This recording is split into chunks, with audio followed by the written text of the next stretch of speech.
Yes, I will see you through the smoking flames on the front. I'd like to say, before I start, I'm not here to judge anyone. I'm the last person that would do that. Everyone has their own different life experiences and no two people are the same. I struggle with having a food addiction myself. This video here isn't trying to poke fun at anybody. Laughing at someone who may be struggling with an addiction is some chicken shit behavior. Also, I'm not going to debate anyone about choice versus disease when it comes to addiction. That's something you can decide for yourself. I'm only here to give you solutions if you could be suffering. Addiction is a major hindrance on any man's life and happiness. It's a threat to your sovereignty, and it serves to only destroy you in the end. Nothing good ever comes from having an addiction. The only good addiction is something positive like working out or learning how to perfect a talent of some kind, whatever form that may take. This is purely a resource for those who may need help out there and they may come across this video. This video is only to help you if you may be struggling with something beyond your control. One of the greatest problems that almost every person struggles with internally and externally is dealing with an addiction of some kind. Gambling, alcohol, drugs, smoking, and probably one of the worst of them all, addiction to sex and food. Addiction is not something one should ever play around with. I consider the addiction to sex to be one of the worst of all. I know this is my view, but I say it's one of the worst because of how you are literally taking a gamble on another person who has the legal power to destroy a man's life with one lie. All other addictions are bad, that is true, but at least when you smoke or drink, you just walk up front and pay for your shit, and you go about your business. Drug addiction is also bad, but it's relatively the same concept even though it's illegal. Provided of course you aren't a drug dealer. That's a whole other different scenario. The addiction to sex I consider one of the worst because your pleasures are dependent on the permission of another, and when you get involved with the wrong type of person like a woman, or rather with the vast majority of women out there, you are putting yourself in the greatest danger because of how your life will be dictated by someone else. Your pleasure will be dependent on another. A saying I learned, poor is the man whose pleasure depends on the permission of another. That's not counting the fact that she could easily pull a Me Too on your sorry ass. That right there is something else. Still, addiction always comes at a cost because you never know how long you have. It's like dancing around a bonfire hoping you won't get burned. You are taking a gamble on your life every time you indulge in your addiction. The temptation becomes stronger and it can become harder to quit. That's the psychological effects it has on you. The other is the physical. When you indulge in your addiction, you become a broken shell of your former self. Every time you puff on that cigarette, every time you take a shot of the bottle, and every time you shoot up in your arm with a needle, it gradually shortens your lifespan bit by bit. It's not something you want to play around with. A little goes a long way. It might look like a little now in the short term, but in the long run you pay a hefty price. You are on a never-ending hamster wheel where you can't get out. It traps you and it will run you into the ground every single time. Addiction is not something you want to play around with for too long or even dabble in. The other addiction that maybe is worse is the addiction to food. Yes, food addiction is a real problem in the United States. In other countries I'm sure it's also really bad depending on the diet of other nations. But yes, food addiction can be a scary thing because the person cannot sustain themselves over a long period of time. Excessive food eating, or rather excessive consumption of sweets, can be a death trap. Obesity is one of the leading causes of death. It can cause many problems such as diabetes, heart disease, chronic joint pain because your body has to support all that weight. It is murder on your joints. It also doesn't help when you have something with fast food restaurants being on damn near every street corner. Wendy's, Taco Bell, McDonald's, Burger King, KFC, and Wiener Schnitzel. Occasional is fine, but excessive is not. At least not in this case. It's also harder to quit food addiction because fast food is legal, unlike drugs. A burger costs about $5 to $10, an 8 ball of meth about 50 times as much. Still, all addictions have a source. Some people become hooked on something, and it usually is the catalyst for what may cause their lives to spiral out of control. For someone who may be addicted to drugs and or alcohol, it can be used to cover up extreme emotional trauma, such as abuse, hurt, or neglect. Same thing with food or other forms. It doesn't serve to alleviate the problem. All it's really doing is putting a bandage on a bleeding wound. It's literally like placing a plywood board on a pothole and calling it fixed. It ignores the underlying cause. There's an article I came across here. I'll put a link below, but here's an excerpt. Trauma is defined as the unique individual experience of having or enduring a condition in which the individual's ability to integrate his or her emotional experience is overwhelmed, and the individual experiences, rather subjectively or objectively, is a threat to his or her life, bodily integrity, or that of a caregiver or family member. There are also many types of traumatic experiences, including mental, psychological, and physical. Many people may experience trauma at some time in their lives and not develop an addiction, but research clearly indicates a connection between addiction and trauma. Many individuals seek out not only drugs and or alcohol, but other addictions such as eating disorders and compulsive sexual behavior to escape the pain of trauma. This coincides very well with what I have stated before about the certain types of addiction people are finding themselves in.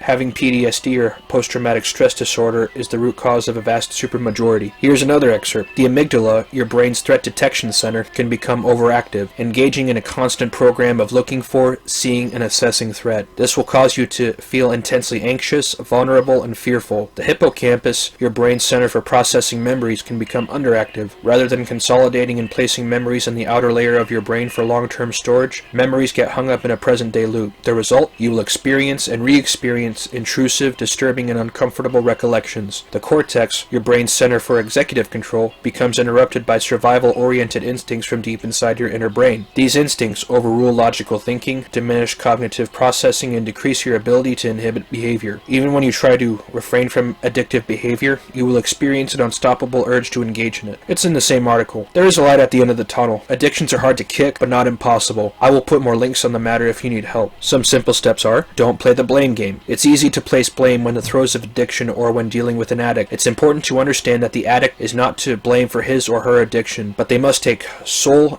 responsibility for recovering from it. Be patient. It may take more than one attempt to get it right. Some days may be harder than others. Every effort you take is a step towards reaching your goal, and it is an essential part of your journey. Even if someone is not yet ready for change, but they take a few steps toward recovery, they are receiving tools that can help them later in life. Research recovery programs. There is no one way to treat addiction. What works for one person or even many people may not be right for you or your loved one. In addition, what works for someone who is addicted to heroin may be different than what works for an alcoholic. What works for men may be different than what works for women, and teens may need a completely different approach. Get support. Addiction is not an acute illness. Use the resources available to you and get the support you need. These may include outpatient treatment programs, counseling, and support groups such as AA. There are also church and community groups and even online groups that may be able to help. Move your body. Exercise is an important part of any healthy lifestyle. Some people recover from alcohol and drugs with exercise alone because they simply don't want to feel bad every day when they try to move their bodies. This is especially true for athletes who have addiction problems. For the average person, 30 to 60 minutes of walking outside every day will do wonders. Eat a balanced diet. In addition to exercise, eating right is another key ingredient to a successful recovery. When you improve your diet, your blood sugar will stabilize, which can help you reduce cravings for alcohol and improve your mood. Learn more about the approach to stabilizing blood sugar. I'll let you explore that on your own. Explore alternative healing approaches. Many people who recover have stories of unique approaches that are not mainstream. There are many holistic approaches that can help with addiction recovery. Some of these include acupuncture, aromatherapy, herbs, journaling, being in nature, and meditation. Anything that will reduce stress will improve your mental and physical well-being. This does not mean you should not also seek out a professional treatment plan if needed. Put yourself first. If you are trying to recover from an addiction, it's important to make yourself your number one priority, so give yourself time and space to do what you need to do. You may need to distance yourself from friends, seek out new ways to stay busy and active, or rely heavily on your family and friends. And remember, recovery is a process, not a destination. Give Divine Love a try. Divine Love is accessible to everyone, and it is the most powerful form of healing. People often have profound experiences of emotional release and also physical healing, including healing from addiction. And as Bob Fritchie points out, the more people involved, the better. So you can use Divine Love to help someone you love even if they are not ready to use it themselves. That can help someone who may need it. Also, if you want to try this route, try surrendering yourself to a higher power. That way, you won't feel alone and you can gain a stronger will to help you in fighting your addiction. Seeking out support groups with like-minded people online or sharing a blog about your experiences so you can have a healthy support system will increase your chances also. There are some other tips, but for time's sake, I won't be listing them all. These are just a small steps toward a better world, gentlemen. It's not forever. You have the power to do what you can to make your dreams a reality. You have to want it and you have to crave it. You must learn to let go and forgive the past so you can have a future. Thanks for listening. Links will be in the description box. Please like, share, and subscribe, and donate to my Patreon for more content below. And thank you.